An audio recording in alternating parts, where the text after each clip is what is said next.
Hi friends, ನಮಸ್ಕಾರ. ನಾನಿವತ್ತು ಒಂದು ಸ್ಪ್ಲೆಂಡರ್ ಇಂಜಿನ್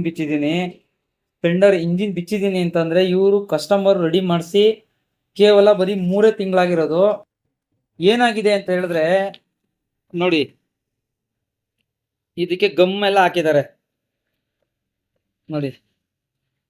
ಇದಕ್ಕೆಲ್ಲ ಗಮ್ ಹಾಕಿ ಆಯಿಲ್ ಪಂಪ್ ಸಪ್ಲೈ ಮಾಡಿದೆ, ಜಾಮ್ ಆಗಿ ನೋಡಿ.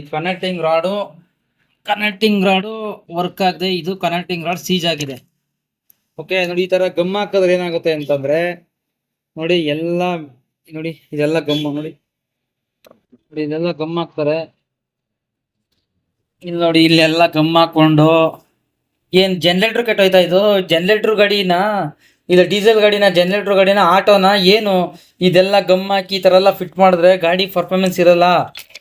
ಯಾವುದು ಇದಕ್ಕೆ ಗಮ್ಮೆ ಹಾಕಬಾರ್ದು ನೋಡಿ. ಇಷ್ಟೆಲ್ಲ ಗಮ್ ಹಾಕಿನೂ ಕೂಡ ಆಯಿಲ್ ಲೀಕ್ ಆಗ್ತಾ ಇದೆ ಅಂತಂದ್ರೆ ಇಲ್ಲಿ ಆಗಿರೋ ಪ್ರಾಬ್ಲಮ್ ಏನಂತಂದ್ರೆ, ನೀವು ಹಾಕಿರೋ ಗಮ್ಮಿಂದ ಈ ಗಮ್ ಏನ್ ಮಾಡುತ್ತೆ, ಹೀಟ್ ಆದ ತಕ್ಷಣನೇ ಇದೆಲ್ಲ ಸಿಂಕ್ ಆಗ್ಬಿಟ್ಟು ಎಲ್ಲ ಓಪನ್ ಆಗ್ಬಿಡುತ್ತೆ.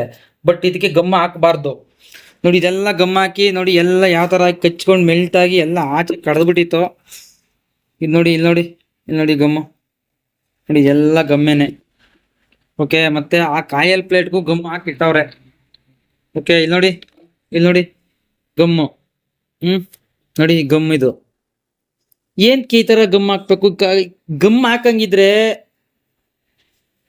ಶೋರೂಮ್ ಇಂದಾನೆ ಗಮ್ ಹಾಕ್ಬೇಕು ಅಂತ ಗೈಡ್ಲೈನ್ಸ್ ಕೊಡ್ತಾನೆ. ಶೋರೂಮ್ ಇಂದ ಕೊಡ್ಬೇಕಾದ್ರೆ ಗಮ್ ಹಾಕ್ತಾನ? ಗಮ್ ಹಾಕಲ್ಲ ನೋಡಿ. ಇದಕ್ಕೆಲ್ಲ ಗಮ್ ಹಾಕಿದ್ದಾರೆ, ಇದಕ್ಕೆ ಗಮ್ ಹಾಕಿದ್ದಾರೆ. ಒರಿಜಿನಾಲಿಟಿನೇ ಹಾಳು ಮಾಡಿಟ್ಟಿದ್ದಾರೆ ಈ ಗಾಡಿಗೆ.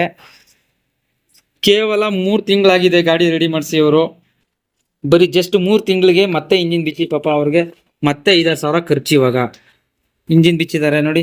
ಈ 17 ವೀಲೂ ಕೂಡ ಹೋಗಿದೆ ನೋಡಿ. ಇದೆಲ್ಲ ಸೌದೋಗಿದೆ ನೋಡಿ. ಇಲ್ಲಿ ನೋಡಿ, ಎಲ್ಲ ಹಿಂಗಾಗಿದೆ ನೋಡಿ.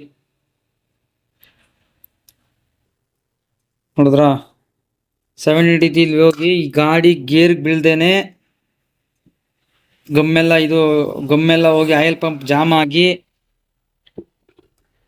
ಇದು ಸೀಜ್ ಆಗಿರೋದು ನೋಡಿ. ದಯವಿಟ್ಟು ಈ ತರ ಗಮ್ನ ಹಾಕಿಸ್ಬೇಡಿ ಗಾಡಿಗೆ.